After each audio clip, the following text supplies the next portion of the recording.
ہارون کے بیٹے کا واقعہ. شروع مجلس میں نے عرض کیا تھا نا کہ آج ایک ہارون کا واقعہ آنے والا. ہارون بدترین اور ظالم ترین دشمنان اہل بیت میں سے ایک ہے.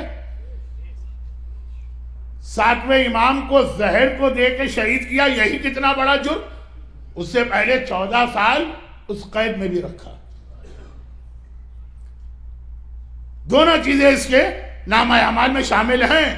معصوم امام کو 14 سال اس قید خانے میں اس کو بیان نہیں کرنا چاہتا ہوں اس لیے کہ وقت کم ہو گیا.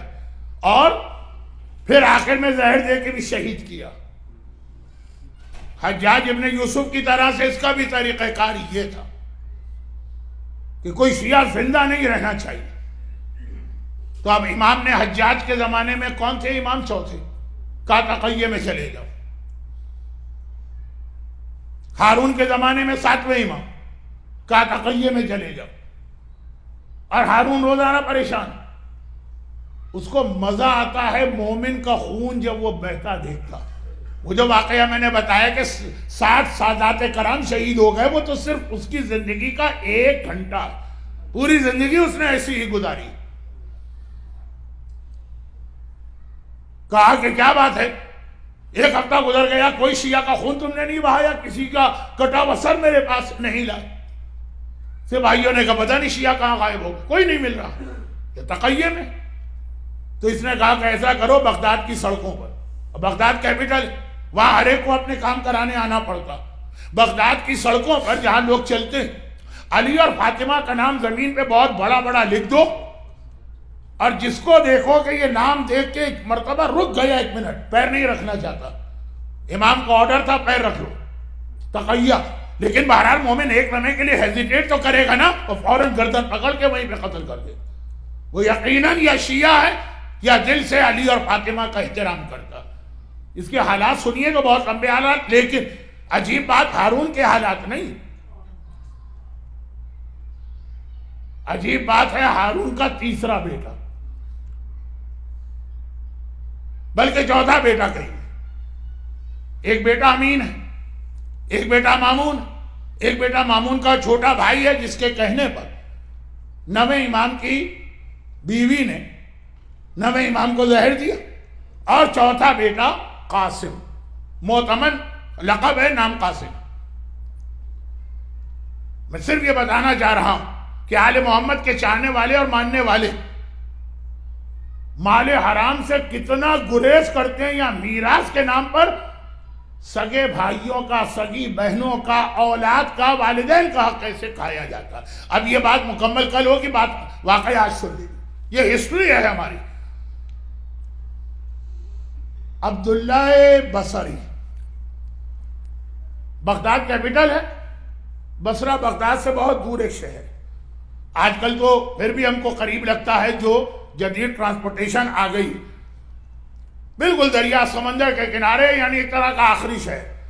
عبداللہ بصری کہتا ہے، ایک مومن ہے، کہ بارشیں ہوئیں میرے شہر میں تو میرے گھر کی ایک دیوار جو تھی وہ بارش کے پانی سے خراب ہو گئی. اور وہ دیوار گر نہ جائے تو اس کو توڑ کر نئی دیوار بنانا. تو میں چلا. اب پرانے زمانے کی بات ہے، کراچی میں تو آج بھی یہی ہوتا کہ مارکیٹ کے کچھ علاقے ہیں جہاں پہ لیبر لوگ بیٹھے ہوتے ہیں، اور آپ کو جو قسم کا لیبر چاہیے، میسن چاہیے، پلمبر چاہیے، وہ وہاں صبح آ کے بیٹھ جاتے ہیں. جس کو ضرورت ہے وہ ان کو لے جاتا ہے. اب یہاں تو یہ بہت ہی زیادہ آرگنائز ٹائپ کا ہو گیا ہوگا، کمپنیاں ہوں گی اور وہ انٹرنیٹ ہوگا، یلو پیجز. لیکن نا پرانی بات پرانے ماحول میں سنی. میں وہاں چلا گیا صبح سویرے. میں نے دیکھا کہ ایک لائن سے سارے لیبر یا مزدور بیٹھے ہیں. لوگ آتے جا رہے ہیں رینڈم، جس پہ ہاتھ رکھ دیا اس کو لے کے چلے گئے. میری نگاہ پڑی. اب یہ جو لیبر لوگ بیٹھے ہوتے ہیں، ان کا اس کراچی اور بمبئی میں بھی یہی ہوگا، احمد آباد میں بھی یہی ہوگا. کیا ماحول ہوتا ہے، گپ شپ باتیں، ہر قسم کی فضول باتیں، گالم گلوچ. ایک ایسا مزدور ایک کونے میں بیٹھا ہے جو بیٹھا ہوا تلاوت قرآن کر رہا ہے. انتظار بھی کر رہا ہے کوئی آ جائے، لیکن جب تک کہ کوئی نہیں آتا تلاوت قرآن. ہم ٹائم پاس کرتے ہیں گانے سننے میں، ہم ٹائم پاس کرتے ہیں غیبتیں کرنے میں. ہم ٹائم پاس کرتے ہیں، وہ اسمارٹ فون پہ فیس بک اور ٹویٹر اور پتہ نہیں کیا کیا چیز ہے، وہ قرآن پڑھ رہا۔ وہ اس کا یہ انداز مجھے اچھا لگا، میں اس کے قریب گیا اور کہا کہ بھائی تم مزدور ہو، میرے گھر کی دیوار بنانا ہے، کام کرو گے؟ کہا میں اسی لیے تو آ کے بیٹھا ہوں۔ تو کہا کہ چلو پھر، جواب دیا لیکن میری 2 شرطیں ہیں۔ پہلی شرط تو یہ ہے کہ جب نماز کا وقت آئے گا تو میں نماز پڑھنے کے لیے تھوڑا سا وقت لوں گا، آپ مجھے روکیں گے نہیں۔ اب یہ ایک بہت اہم مسئلہ ہے عام زندگی کا۔ آپ کہیں جاب کرتے ہیں اور آپ نماز کا ٹائم نہیں مانگتے ہیں اور پھر بھی پگار لے لیتے ہیں، وہ حلال ہے کہ حرام ہے؟ اب یہ باتیں میں چھیڑ دوں گا تو یہ مجلس واقعاً 3 گھنٹے کی ہو جائے گی، لیکن بہرحال عام طور پہ ہمارے یہاں جو کانٹریکٹ ہوتے ہیں کسی لیبر کے ساتھ، اس میں نماز وغیرہ کا کوئی ذکر نہیں ہوتا۔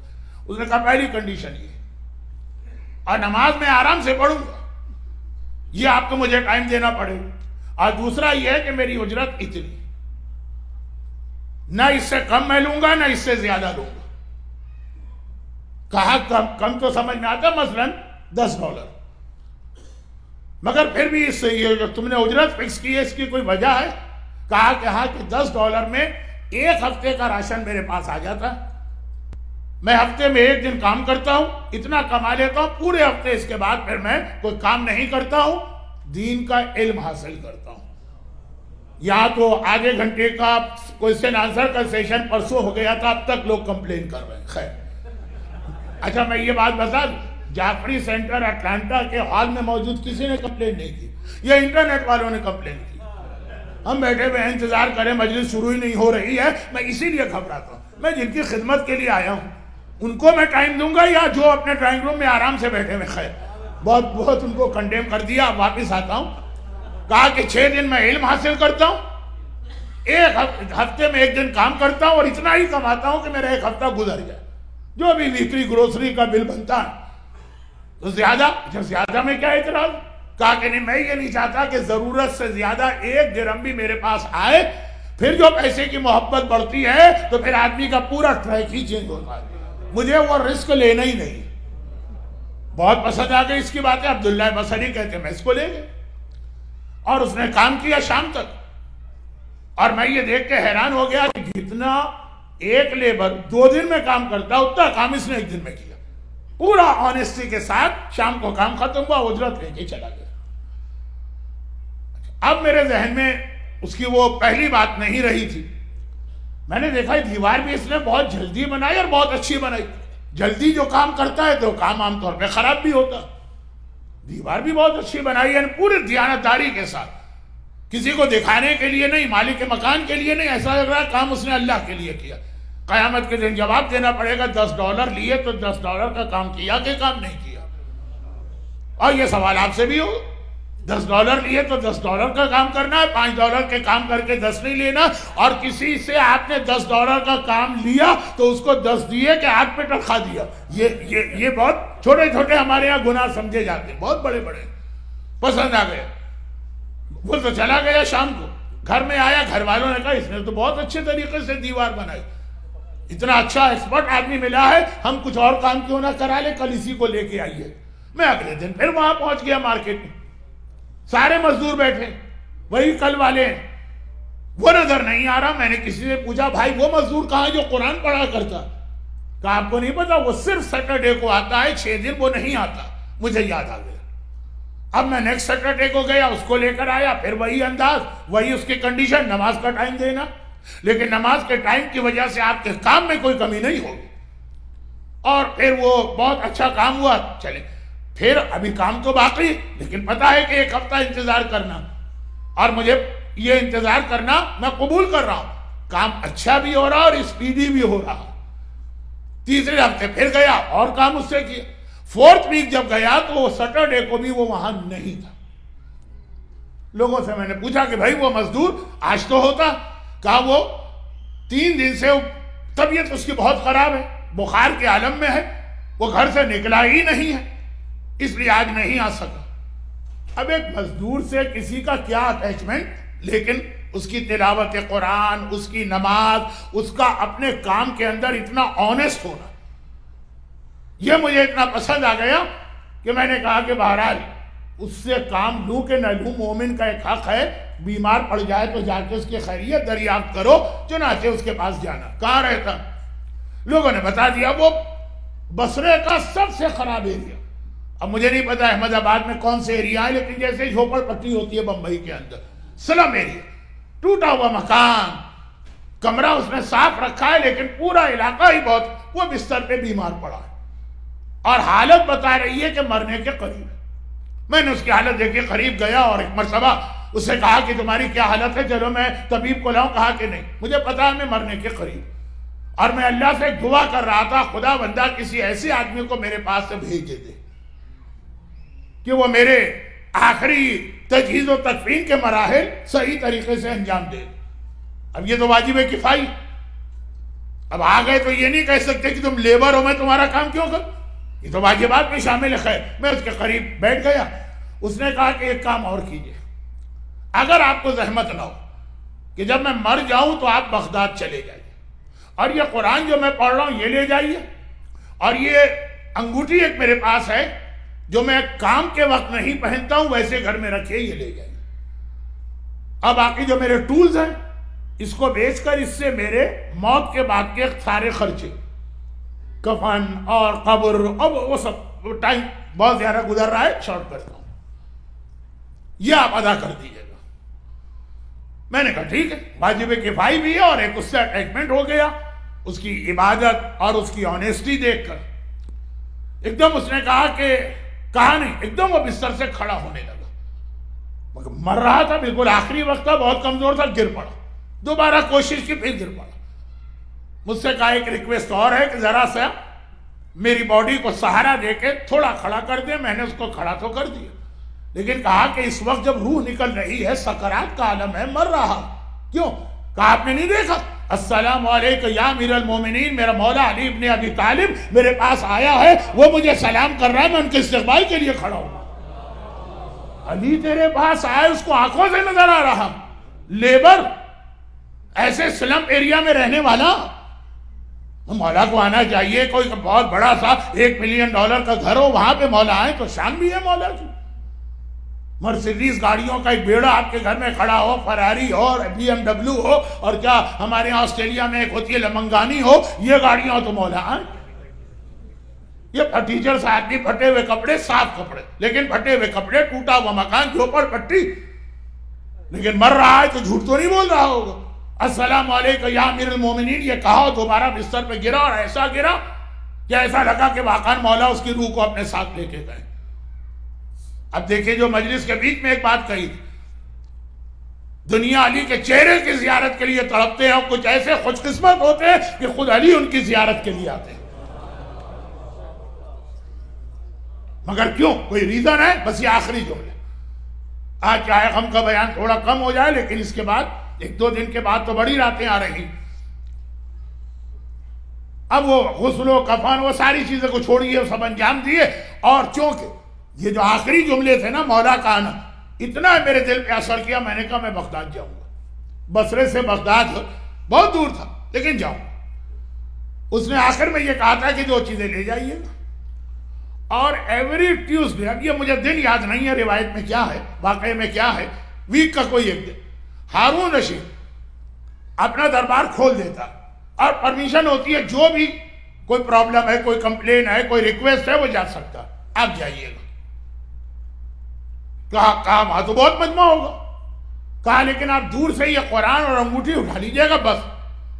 اب یہ گئے، وہاں پہنچے، جس دن وہ اوپن دربار ہوتا ہے، داخل ہوئے، واقعاً بہت مجمع، اتنا بڑا بادشاہ ہفتے میں 1 دن ملاقات کرتا ہے، ہر ایک کی ریکویسٹ ہے، ہر ایک کی کوئی نہ کوئی کمپلین ہے، یہ پیچھے جا کے کھڑا، وہ بہت پیچھے، ہاتھ اٹھا کے وہ قرآن اور ایک ہاتھ میں انگوٹھی، ہارون کی نگاہ پڑی، فوراً بولا، کہا یہ قرآن تیرے پاس کہاں سے آیا، یہ انگوٹھی تیرے پاس کہاں سے آئی؟ کہا یہ سوال آپ کیوں کر رہے ہیں؟ کہا کہ یہ قرآن بھی میری بیوی کا، یہ انگوٹھی بھی میری بیوی کی، یہ تیرے پاس کیسے پہنچی؟ کہا مجھے نہیں پتا تھا، میں تو بس یہ بتا رہا ہوں کہ بصرے میں ایک لیبر تھا جو میرا گھر بناتا تھا، وہ وقت آخر یہ 2 چیزیں مجھے دے کر گیا تھا، اور کہا تھا کہ میں یہ واپس پہنچا دوں کہ یہ امانت۔ ہم پورا بزنس ہڑپ کر جائیں، پوری جائیداد ہڑپ کر جائیں، پورا حق مار کے چلے جائیں، ایک مرتبہ پیپسی پی کے ڈکار لیں کہ ہاں پیٹ صاف ہو گیا ہے، قیامت میں جنت میں پہنچ جائیں۔ اور یہاں ایک قرآن اور ایک انگوٹھا۔ ہارون نے گھبرا کے پوچھا، وہ نوجوان کس انداز کا تھا؟ جو شکل و صورت بتائی تو ہارون کی آنکھوں میں آنسو آ گئے۔ ظالم اپنی جگہ لیکن آنسو آ گئے۔ گھبرا کے پوچھا، یہ آپ رو کیوں رہے؟ کہا وہ میرا بیٹا تھا اور ساری زندگی میرا اس سے جھگڑا رہا۔ اس نے کہا تھا کہ بابا آپ کے پاس مال حرام ہے، ظلم کے ذریعے سے آپ کا محل بنا ہے، میں آپ کے ساتھ رہنے کو تیار نہیں۔ اور اس کے یہ جملے، بھئی گھر والا اگر یہ برائی کرے گا تو بڑی توہین ہوتی، باقی پبلک کہتی رہے۔ یہ جملے مجھ سے برداشت نہیں ہو رہے۔ میں نے اپنے پرائم منسٹر سے پوچھا، برما کی بہت مشہور ہے، کہ بھائی کیا کریں اس کا؟ کہا ایک طریقہ، اس کو دنیا کا مزہ لگا دو۔ اسے دنیا کا مزہ ہی نہیں آیا، کپڑے بھی اتنے وہ سادے پہنتا ہے، میری توہین ہوتی تھی کہ میں بادشاہ پوری دنیا، ہارون اس وقت دنیا کا سب سے بڑا بادشاہ تھا، اور میرا اپنا بیٹا ایسے پھٹے ہوئے کپڑے جو فقیر پہنا کرتے، اور غذا بھی ہمارے یہاں سے نہیں کھاتا تھا، دوستوں میں جا کے سوکھی روٹی کھا کے گزارا کرتا تھا۔ پورے 24 گھنٹے میں ایک روٹی کی عادت تھی، جو وہی $1 اس کا خرچہ بنتا تھا ویک کا، $10 کا۔ لوگ میرا مذاق اڑاتے تھے، کچھ شہزادہ۔ وزیر نے کہا کہ نہیں، اس کو ابھی دنیا کا مزہ نہیں آیا، ذرا اسے دنیا کا مزہ سکھا دی، چکھا دی۔ کیسے چکھاؤں؟ محل میں ہر چیز ہے۔ کہا یوں نہیں، آپ ایسا کریں کہ اسے کسی صوبے یا اسٹیٹ کا گورنر بنا کے بھیج دیں۔